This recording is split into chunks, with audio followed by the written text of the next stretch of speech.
வடக்கு வங்கக்கடலில் உருவாகி இருக்கிறது காற்றழுத்த தாழ்வு பகுதி. இது தொடர்பான அறிவிப்பை வெளியிட்டிருக்கிறது சென்னை வானிலை ஆய்வு மையம். இந்நிலையில் இந்த காற்றழுத்த தாழ்வு பகுதியானது வரும் நாட்களில் மேற்கு வடமேற்கு திசையில் நகர்ந்து நாளை மத்திய மேற்கு மற்றும் அதனை ஒட்டிய பகுதிகளில் ஆழ்ந்த காற்றழுத்த தாழ்வு பகுதியாக நிலவக்கூடும் என்ற ஒரு தகவலையும் வானிலை ஆய்வு மையம் வெளியிட்டிருக்கிறது. இதனால் தமிழகத்திற்கு ஏதேனும் பாதிப்பா என்று கேட்டால் இல்லை என்பதே பதிலாக தற்போதைய அளவில் இருக்கிறது. இந்த காற்றழுத்த தாழ்வு பகுதியானது காற்றழுத்த தாழ்வு மண்டலமாக வலுப்பெற்று ஆந்திரா தெற்கு ஒரிசா கடற்கரையை நோக்கி நகரக்கூடும் என்றும் தகவல் வெளியாகியிருக்கிறது.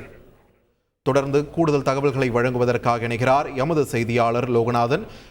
வணக்கம். சென்னை வானிலை ஆய்வு மையம் இது தொடர்பாக வெளியிட்டிருக்கக்கூடிய தகவல்களை முழுமையா பதிவு பண்ணுங்க.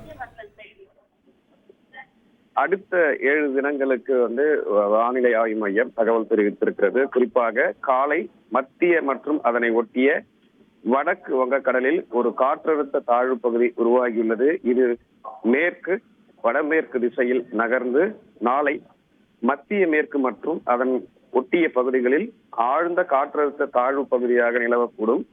மேலும் அடுத்த 2 தினங்களுக்கு மத்திய மேற்கு மற்றும் அதனை ஒட்டிய வடமேற்கு வங்கக்கடல் பகுதிகளில் ஒரு காற்றழுத்த தாழ்வு மண்டலமாக வலுப்பெற்று வடக்கு ஆந்திரா மற்றும் தெற்கு ஒரிசா கடற்கரையை நோக்கி நகரக்கூடும். தமிழகத்துல ஒரு சில இடங்களில் மற்றும் புதுவை காரைக்கால் ஆகிய பகுதிகளில் இடி மின்னலுடன் கூடிய லேசான முதல் மிதமான மழை பெய்வதற்கு வாய்ப்பு இருப்பதாகவும் மேலும் தரைக்காற்று 30 முதல் 40 கிலோமீட்டர் வேகத்தில் வீசக்கூடும் என்று சென்னை வானிலை ஆய்வு மையம் தகவல் தெரிவித்திருக்கிறது. நன்றி லோகநாதன், உங்களுடைய விரிவான தகவல்களுக்கு. செய்திகளை உடனுக்குடன் தெரிந்து கொள்ள உடனே சப்ஸ்கிரைப் பண்ணுங்க.